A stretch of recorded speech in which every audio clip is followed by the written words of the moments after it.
I'm Jeff Bezos. And what is your claim to fame? I'm the founder of Amazon.com. Where did you get an idea for Amazon.com? Well, 3 years ago, I was in New York City working for a quantitative hedge fund when I came across the startling statistic that web usage was growing at 2,300% a year. So I decided I would try and find a business plan that made sense in the context of that growth. And I picked books as the first best product to sell online, which are making a list of like 20 different products that you might be able to sell. And books were great as the first best because books are incredibly unusual in one respect, and that is that there are more items in the book category than there are items in any other category by far. Music is number 2. There are about 200,000 active music CDs at any given time. But in the book space, there are more than 3 million different books worldwide active and in print at any given time across all languages. More than 1.5 million in English alone. So when you have that many items, you can literally build a store online that couldn't exist any other way. And that's important right now because the web is still an infant technology. Basically right now, if you can do things using a more traditional method, you probably should do them using the more traditional method. What kind of inventory do you keep? We inventory the best-selling books. At any given time, we're inventorying in our own warehouse only a couple of thousand titles. And then we do almost in-time inventory for another 400,000 titles or so. We get those from a network of we order electronically from a network of wholesalers and distributors. We order those today, they're on our loading dock the next morning. Then for another 1.1 million titles, we get those directly from 20,000 different publishers, and those can take a couple of weeks to get. And then there are 1 million out-of-print books in our catalog. We have a catalog of 2.5 million books altogether. Those 1 million out-of-print books, some of them we can get and some of them we can't, but we find them if we can, and then we ship them to our customers. We do kind of a search on those. What's almost-in-time inventory?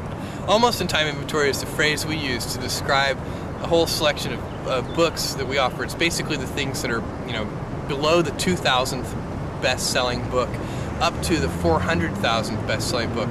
Those are titles that we can get from a network of more than a dozen different wholesalers.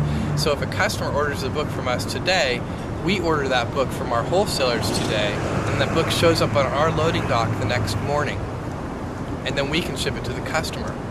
They say one of the toughest things to do on the internet is to capture mind share. What was your secret? How did you do that? Yeah, even more generally, I agree with you that capturing mind share on the internet is extremely difficult. Even more generally, it's the late 20th century, not just the internet. Capturing attention. Attention is the scarce commodity of the late 20th century. And one of the ways that you can do that, and it's the way that we did it, was by doing something new and innovative for the first time that actually has real value for the customer. That's a hard thing to do, but if you do that, then newspapers will write about what you're doing, customers will tell other customers, and you'll get a huge sort of word-of-mouth fan-out, and that can really drive and accelerate businesses, and that's what happened with us. In the first year of opening Amazon.com to the public, we didn't do any paid advertising, and all of our growth was fueled by word-of-mouth and media exposure. I saw little ads at the bottom of the column of the New York Times. That was our very first advertising. We don't do that anymore, but at the very beginning, we did little tiny ads at the bottom of the front page of the New York Times. I thought that was very clever. It's sort of using a URL as a macro, because I read... That it expands. We're a bookstore, click here. Right. That's a great way to think of it. And it worked very well, apparently. I don't know, the problem with that kind of advertising is it's extremely difficult to track. Put a different URL for every... That's the problem, is that you want people to start to learn your URL, so you don't want to actually use a different one. And it's very easy. One of the great things about online ads, we do advertising today in maybe 40 different, on different websites. We do banner ads. And that advertising is very easy to track in terms of knowing how effective it is. So we know for each piece of creative in each venue, not only how many click-throughs we get, but how many sell-throughs we get, and how many dollars of revenue it generates per ad dollar spent on that creative in that venue. And that is a sort of a marketer's nirvana in a certain sense. Well, it's an exciting place to be on the web right now. Oh, it absolutely is. I mean, it's just incredible. This is what's really incredible about this is that this is day one. This is the very beginning. This is the Kitty Hawk stage of electronic commerce. We're moving forward in so many different areas, and lots of different companies are as well.